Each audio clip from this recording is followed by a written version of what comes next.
Teman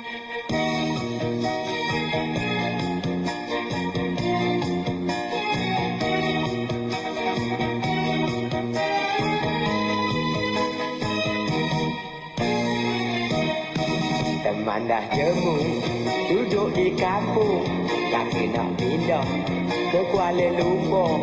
Tengok cerita, konok berbenah. Ini yang pemantak kamu ni. Bila di KL, baru tersedar.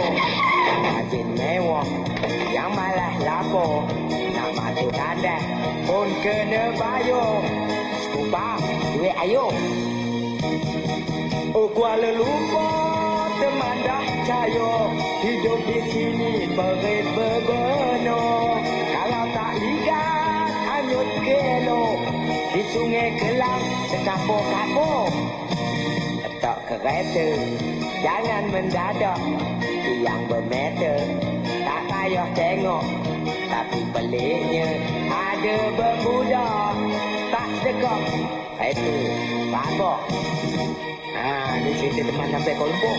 Bukan main seronok. Nampak bangunan besar, kereta besar. Di kampung maklumlah aku yang ada pokok royan dengan pokok pisang je yang besar. Orang cari duit macam-macam. Ini satu cara. Belakang sikit, brother. Belakang sedikit. Pusing kanan, brother. Pusing kanan. Balas. Habis, brother. Pusing kiri. Semalang kau kata orang. Nak teman marah, dia tak betul. Minta maaf je.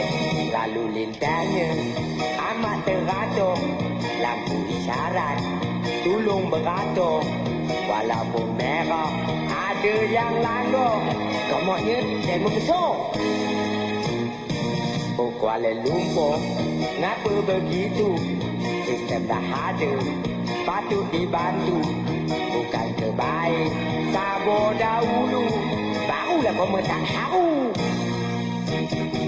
Oh Kuala Lumpur, teman dah caya, hidup di sini perit berbenah. Kalau tak ligat, hanyut kelok, di Sungai Kelang terkapur-kapur. Letak kereta, jangan mendadak, yang bermeter, tak payah tengok.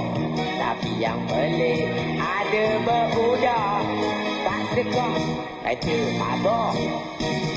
Tak sedekah, kereta babak. Tak sedekah, kereta babak.